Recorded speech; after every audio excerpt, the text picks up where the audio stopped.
Last week 19 अक्टूबर को पाकिस्तानी सदर आरिफ अलवी साहब पाकिस्तान एयरफोर्स के हेडक्वार्टर्स गए। वो वहाँ पर चीफ गेस्ट थे एक सेमिनार में। उसका उन्वान था वैसे सेमिनार का global strategic threat and response. अच्छा, इस मौके पे पाकिस्तान एयरफोर्स ने एक वीडियो जारी किया जो कि लगभग 3 मिनट और 20 सेकंड का था मेरे ख्याल में। लेकिन उस वीडियो में 2 मिनट 21 सेकंड के टाइम पे एक ऐसा क्लिप जाहिर हुआ है which has raised eyebrows in the new Delhi. और बहुत से इंडियन डिफेंस एक्सपर्ट्स इस पे डेटा इकट्ठी करने की कोशिश कर रहे हैं जो कुछ उस वीडियो में इस टाइम पे दिखाया गया है 2 मिनट 21 सेकंड पे। असल में वहाँ उस वीडियो में पूरी कहानी ये है कि उस वीडियो में नज़र आ रहा है कि पाकिस्तानी एयरफोर्स का एक स्क्वाड्रन लीडर है, वो टॉप टर्किश ड्रोन अकेंसी के साथ खड़ा हुआ है और उस ड्रोन में बॉम्ब डला हुआ है। ये टॉप टर्किश ड्रोन्स हैं एज ए सेट, जो कि एयर लैंड एंड सी तीनों जगहों पे स्ट्राइक करते हैं। लेकिन ये ड्रोन्स दूसरे मुल्कों के पास अवेलेबल नहीं थे।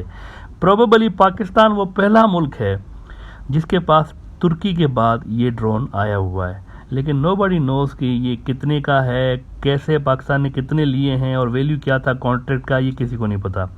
अलबत्ता ये एक बहुत बड़ा बूस्ट नज़र आ रहा है पाकिस्तानी एयरफोर्स के लिए। ये ड्रोन जो है ना, ये काफ़ी ऊपर स्ट्राइक करता है, ऊपर उड़ता है काफ़ी। ये जो फाइटर जेट्स उड़ते हैं उनमें और ड्रोन्स में फ़र्क ये है कि फाइटर जेट्स को आप बहुत ज़्यादा ऊंचाई के साथ ऑपरेशंस कैरी करवा सकते हैं। जितना ऊपर होगा उतना ज़्यादा उसके चांसेस कम हैं एयर डिफेंस सिस्टम से बचने के लिए। लेकिन ये जो ड्रोन है ना, ये भी फाइटर जेट्स वाले काम करता है। इतना ऊपर 40,000 फुट से ज़्यादा की बुलंदी पे उड़ सकता है। तो ये फाइटर जेट्स की तरह ही एक तरह से काम करता है। बड़ा ज़बरदस्त किस्म का ड्रोन है। अब तक ये सिर्फ टर्किश जो एयरफोर्स है वो यूज़ करते थे। पहली बार नज़र आया है कि पाकिस्तान के पास भी यही ड्रोन मौजूद है। और ये जो ड्रोन है 1350 किलोग्राम का पेलोड कैरी कर सकता है। इसके अंदर मुख्तलिफ किस्म के वेपन्स डलते हैं। मिसाल के तौर पर इसमें लेज़र गाइडेड मिसाइल्स डलते हैं, फिर इसमें long range stand off weapons डाले जा सकते हैं, फिर इसके अंदर जनाब long range anti tank missile भी डाले जा सकते हैं, air to air missile system भी इसके अंदर है। कई तरह के हथियार ये कैरी करता है। एज आई सेड, अब तक ये टर्किश मिलिट्री के पास था, लेकिन फिर कुछ अर्सा पहले तुर्की ने ये ऐलान ज़रूर किया था कि हम ये वाले जो ड्रोन्स हैं उन मुल्कों को देंगे सिर्फ जो कि हमारे स्ट्रॉन्ग स्ट्रेटेजिक पार्टनर्स हैं तुर्की के। और अब ये पाकिस्तान के अंदर देखे गए हैं। वैसे तो अप्रैल के अंदर इसी साल डिफेंस एक्सपर्ट्स को आइडिया हो गया था कि ये जल्द पाकिस्तान के पास आने वाले हैं ड्रोन्स। यूरेशियन टाइम्स ने उस वक्त खबर लगाई थी कि record breaking flight Pakistan likely to be first customer of Akinci drones that can kill in air land and sea. तो कह रहे थे कि पहले ये ड्रोन्स पाकिस्तान को ही मिलने वाले हैं और अब वही हुआ है। कल यूरेशियन टाइम्स ने फिर इस पे खबर लगाई है कि हेडेक फॉर इंडिया, बड़ी इंटरेस्टिंग स्टोरी है ये, वैसे ज़रूर पढ़िएगा। Headache for India, Pakistan flaunts much superior Turkish Akinci combat UAV in promotional video. अब ये तो इस ब्रिलियंट मशीन की मैंने आपको फीचर्स बताए ना कि इसमें क्या क्या डलता है, कितना ऊंचा ये उड़ता है। लेकिन इसका जो सबसे बेहतरीन मुझे फीचर लगा है, सबसे ब्रिलियंट, वो ये है कि this drone can be used as a mothership for drone swarming attack.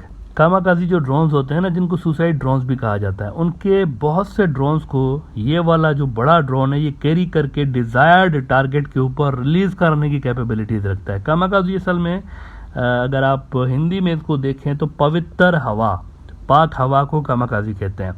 ये जापानीज़ ज़बान का एक टर्म है। इन ड्रोन्स को कामाकाजी इसलिए कहते हैं क्योंकि ये अपने टारगेट को चेस करते हैं और उसके ऊपर जब ये गिरते हैं, गिर के ब्लास्ट से ये खुद भी फट जाते हैं और जो टारगेट होता है वो भी डिस्ट्रॉय हो जाता है। तो सुसाइडल ड्रोन इस तरह से इनको कहा जाता है। वर्ल्ड वार 2 के दौरान जापान की फौज में एक स्पेशल यूनिट हुआ करता था इसी नाम का।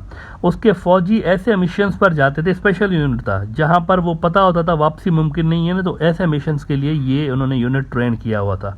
तो वो खुद भी मर जाते थे, एनिमी को भी डैमेज कर देते थे। तो इन ड्रोन्स को फिर उसी हवाले से कामाकाजी का नाम दिया उन्होंने। तो ये भी जो ड्रोन है अकेंसी, ये कैरी कर सकता है कामाकाजी ड्रोन्स को। तो इस एक ड्रोन के अंदर इतने सारे फीचर्स हैं which makes it one of the best drones in the world right now. Turkey के प्रेसिडेंसी ऑफ डिफेंस इंडस्ट्री के हेड हैं इस्माइल दिमर साहब। इन्होंने 2019 में एक वीडियो रिलीज़ की थी। It was a simulation video basically, लेकिन उसके अंदर उन्होंने दिखाया है कि कैसे इस ड्रोन के अंदर से सुसाइड ड्रोन्स निकल सकते हैं और अपने टारगेट पे गिर के उसको डिस्ट्रॉय कर सकते हैं। तो इंडिया इस डेवलपमेंट पे ज़रूर परेशान होगा, उनकी परेशानी जायज़ है। यूरेशियन टाइम्स ने बिल्कुल सही हेडिंग लगाई है कि हेडेक फॉर इंडिया, लेकिन नेवरदलेस ये पाकिस्तान के लिए बहुत बड़ी न्यूज़ है और उनका जो एयर पावर है वो सिग्निफिकेंटली बूस्ट हो सकता है।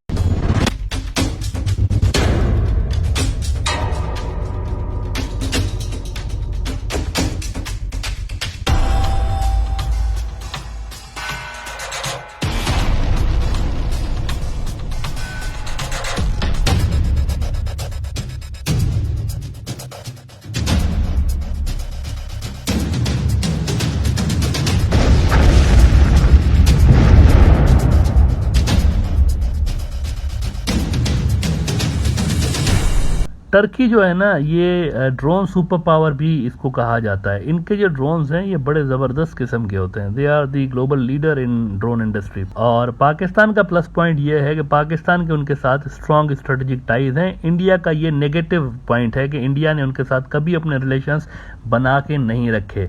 टर्की को हमेशा से ही कश्मीर इशू पे कंसर्न्स रहे हैं इंडिया के ऊपर। वो हमेशा से इंडिया को कहते रहे हैं कि आप जो कुछ कश्मीर में कर रहे हैं, this is against the UN resolutions and against the human rights violations, आप ये करना बंद कर दें। वो उन्होंने कई बार कहा हुआ है, लेकिन इंडिया ने हमेशा इसको इग्नोर किया है और इंडिया ने हमेशा कोशिश की है। वैसे हिंदुत्व सरकार ने तो बहुत कोशिश की है कि जितने ज़्यादा इनके साथ अपने टाइज बिगाड़े जा सकते हैं वो बिगाड़े हम। मोदी के दौर में तो टर्की और इंडिया के जो रिलेशन है वो मजीद डाउन हुए हैं। तो ये वो फैक्टर है जिससे मजीद पाकिस्तान और टर्की के रिलेशन जो हैं वो स्ट्रांग हो रहे होते हैं बीजेपी की वजह से। जब जब बीजेपी सरकार आती है तो कई मुल्क ऐसे हैं जिनके साथ पाकिस्तान के टाइज बेहतर हो जाते हैं। Turkey is one of them. Now let's see कि इंडिया इसको कैसे काउंटर करता है, क्योंकि ये हिस्ट्री रही है। पाकिस्तान कोई ऐसी चीज़ लेता है जो कि पावर बैलेंस को थोड़ा सा उनकी तरफ करती है तो इंडिया उसको काउंटर कर रहा होता है। ये इंडिया में बात है। लेकिन दूसरी तरफ पाकिस्तान में भी ये बात है कि अगर इंडिया के पास कोई ऐसी प्रोडक्ट आ जाती है जो कि पाकिस्तान समझता है कि उनके लिए ख़तरा पैदा कर सकती है तो पाकिस्तान उसको काउंटर करने के लिए कुछ ना कुछ कर रहा होता है। ये खेल चल रहा होता है दोनों मुल्कों के दरमियान। तो मैं ये एक्सपेक्ट कर रहा हूँ कि इंडिया भी जल्द कोई इसके मुकाबले की कोई चीज़ लेकर आएगा ज़रूर। लेकिन देखना ये है कि वो किस मुल्क को अप्रोच करते हैं, कहाँ से वो इस तरह इसके मुकाबले की कोई चीज़ ले सकते हैं। That will be very interesting to C.